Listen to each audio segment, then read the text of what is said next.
Olá a todos e todas! Bem-vindos à segunda temporada do Vida em Movimento, o podcast da Fundação Grupo Volkswagen. Eu sou Renata Piffer. E eu sou Ludmila Vilar.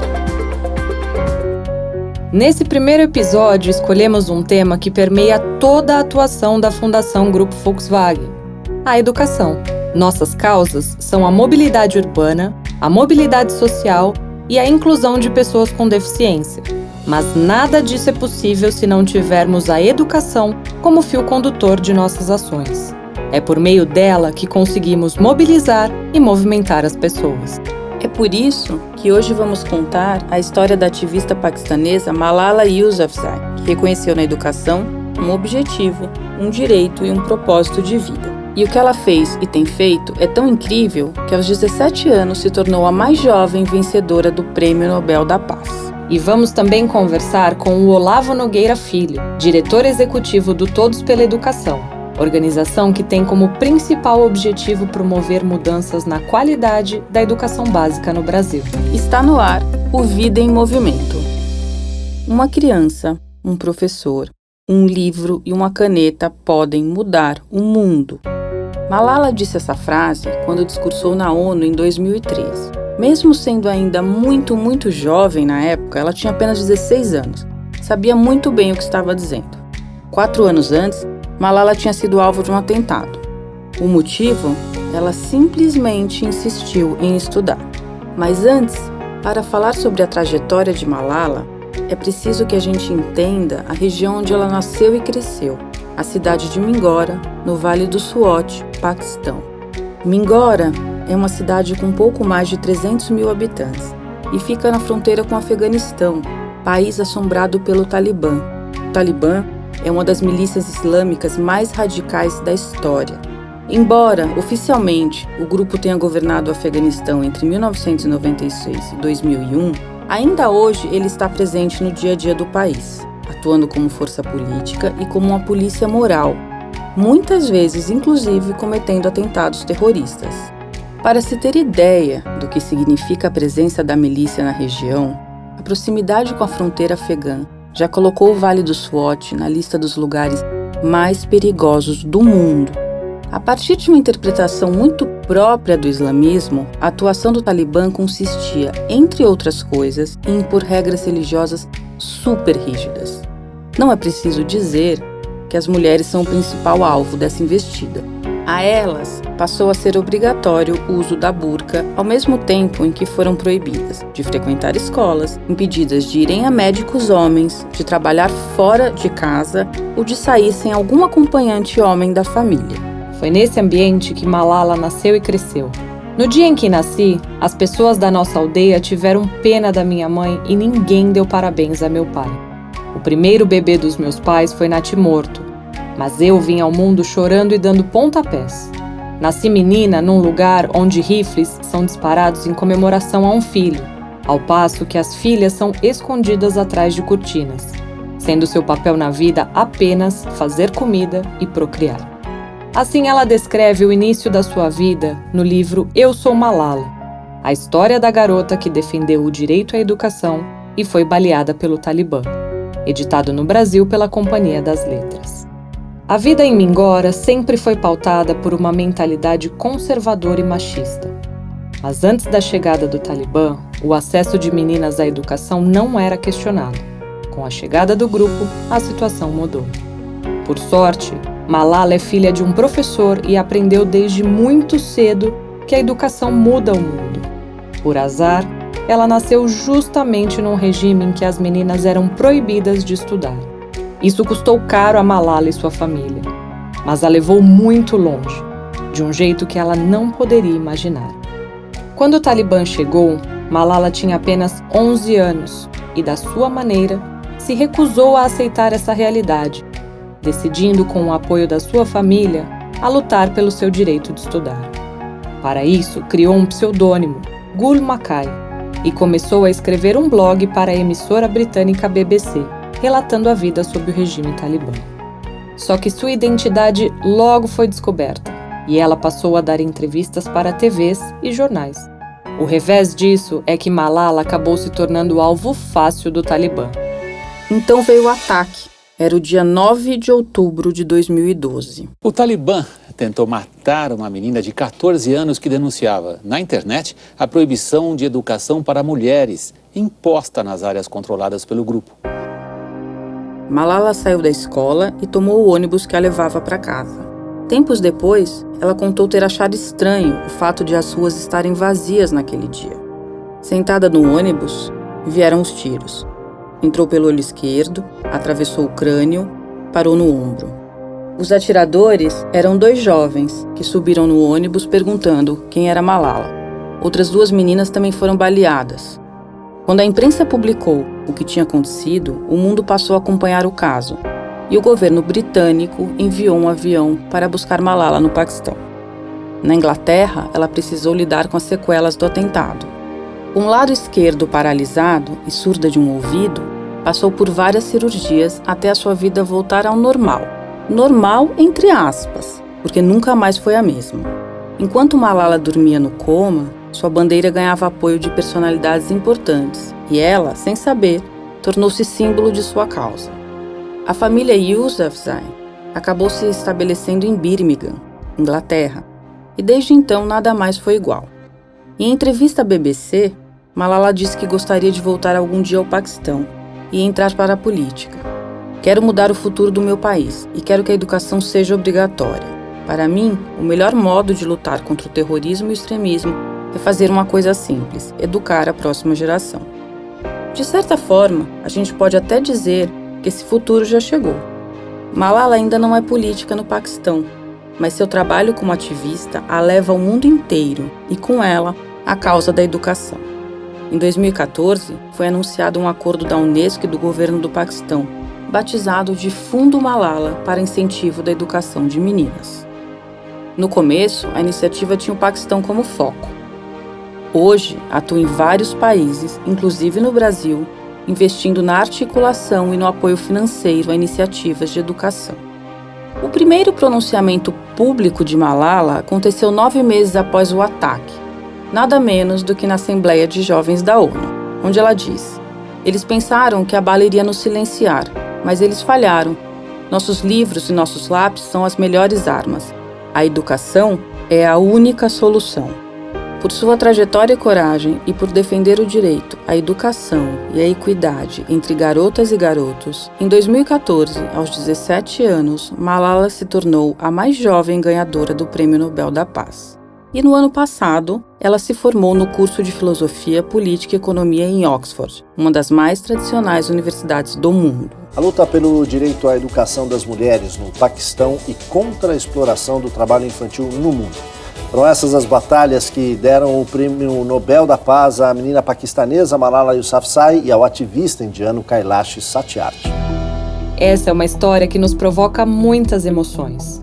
Por um lado, medo, indignação. Por outro, é uma trajetória que inspira muito. E por falar em inspiração, gostaria de chamar o nosso convidado de hoje, que conhece bem esse potencial transformador e inspirador da educação. Ele é o Olavo Nogueira Filho, diretor executivo do Todos pela Educação. Oi, Olavo, seja bem-vindo. Muito obrigado pelo convite para fazer parte desse primeiro podcast da segunda temporada. E também, claro, aqui por ser nossa participação num fórum de um novo parceiro da Fundação Volkswagen. A gente está muito feliz com essa parceria, animados aí pela perspectiva que ela traz e entusiasmados com a missão adiante, mas mais entusiasmados porque agora a gente segue fortalecido, né, com a chegada da Fundação. Então fica aqui o meu duplo muito obrigado pelo convite para participar aqui e também pelo apoio da Fundação Volkswagen ao nosso trabalho. A gente é que agradece a presença, Olavo. Hoje estamos aqui contando a história da ativista paquistanesa Malala Yousafzai, que arriscou a própria vida em nome do direito à educação. Com base nas experiências e na trajetória do Todos pela Educação, como você descreveria esse potencial de transformação da escola na vida das pessoas? Bom, essa pergunta ela remete a uma outra pergunta que é: para que serve a escola? Claro que a escola tem o seu papel enquanto promotor do desenvolvimento coletivo de uma comunidade, de um país, mas ela tem também impactos fundamentais do ponto de vista individual, né? E aí, fazendo a conexão com a história da Malala, essas questões que eu trouxe, elas ganham um contorno ainda mais relevante para crianças e jovens em contextos economicamente desfavoráveis. Para uma criança pobre, para um jovem pobre, a escola muitas vezes ela se apresenta como, se não a única, uma das poucas chances que essa criança, esse jovem tem para mudar a sua vida para melhor, para mudar a vida da sua comunidade para melhor. E aí, de novo, acho que a Malala é um grande exemplo disso. Alguém que, não só na sua própria vida, mas hoje no seu trabalho, evoca isso de maneira muito forte. Então, do ponto de vista da redução das desigualdades, do ponto de vista da criação de um país, de comunidades onde cada vez mais a gente tem uma igualdade de oportunidades, a escola é a resposta. Por isso que ela é tão relevante do ponto de vista individual e do ponto de vista coletivo. E como cada um de nós pode se tornar um agente de mudança e também contribuir para a causa da educação no Brasil? Todo mundo, nas suas relações, e não só as famílias que têm crianças em idade escolar, nas conversas, nas discussões, o fato da gente discutir nos nossos grupos, nas nossas famílias, a importância da educação, valorizar a educação, valorizar a figura do professor, isso tudo, no conjunto da obra, poderia ter um efeito muito grande. Em particular, claro, para as famílias que têm jovens em idade escolar. Falar sobre educação com as crianças, falar sobre a escola, de novo, valorizar a figura do professor, entender a importância da figura do professor enquanto um profissional, falar disso é absolutamente importante. Em uma entrevista sua para o portal do Instituto Brasileiro de Economia, você mencionou que 25% dos estudantes do ensino público, cerca de 9 milhões de crianças e jovens, tiveram o seu vínculo com a escola totalmente interrompido durante a pandemia. O que faltou para garantir o acesso desses estudantes às escolas? Bom, a questão da desigualdade, ela obviamente existia pré-pandemia. A pandemia acho que serviu para deflagrar um cenário vergonhoso, né? Que não vem do passado recente, vem de um histórico brasileiro e que, do ponto de vista educacional, o Brasil, durante décadas, ele seguiu um modelo educacional extremamente elitista. Não era preciso nem esperar essas pesquisas para saber que o cenário é trágico. Vou dar um exemplo aqui que afeta fundamentalmente os jovens e principalmente os jovens mais pobres, que é o aumento do risco da evasão escolar. Em condições normais, você tem alguns fatores associados à evasão escolar. 3 deles, nessa pandemia, estão sendo diretamente afetados pelo cenário. O primeiro, a quebra do vínculo do estudante com a escola e com a educação. Se você tem 1 ano de pouquíssimo ou nenhum contato com a sua escola, com o seu professor, com a sua rede, o vínculo é quebrado. Segundo ponto, déficit de aprendizagem. As pesquisas mostram que na medida em que os alunos no ensino médio, fundamentalmente, ou mesmo no fim do ensino fundamental dos anos finais, passam a ter mais dificuldade com a escola, não conseguir acompanhar os estudos, isso está associado à evasão escolar. E isso, de novo, está sendo brutalmente afetado pela pandemia. E o terceiro fator é a busca por renda, a busca por trabalho.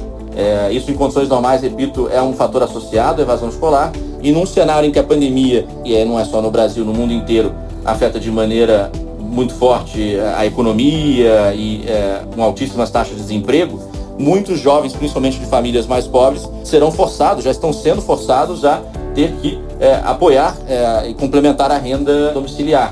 E aí você tem um cenário de busca dos jovens por trabalhos, muitas vezes subemprego, mas para tentar complementar em casa.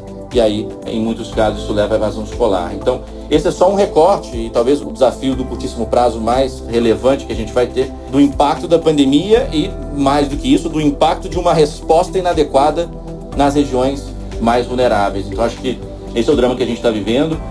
Exigirá uma ação muito vigorosa, com visão de médio e longo prazo, por parte do poder público para fazer frente ao que está se impondo, do ponto de vista do desafio. Em meio a um cenário tão turbulento, a gente precisa valorizar ainda mais os bons resultados, pois eles existem. É o caso do estado do Ceará, que, em 1 década, mais do que dobrou o percentual de alunos alfabetizados no ensino fundamental. Dos 39,9% em 2007, o salto foi para 89,6% em 2018.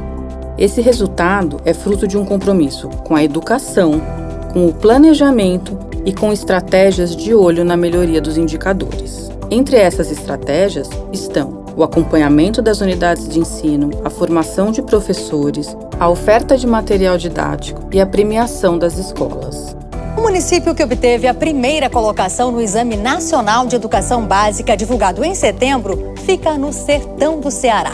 Voltando à nossa conversa com o Olavo, vamos falar um pouco sobre esse aspecto de investir na educação. Dentre os marcos da trajetória do Todos pela Educação com políticas públicas, podemos destacar a criação do Fundeb, o Fundo de Manutenção e Desenvolvimento da Educação Básica, em 2020.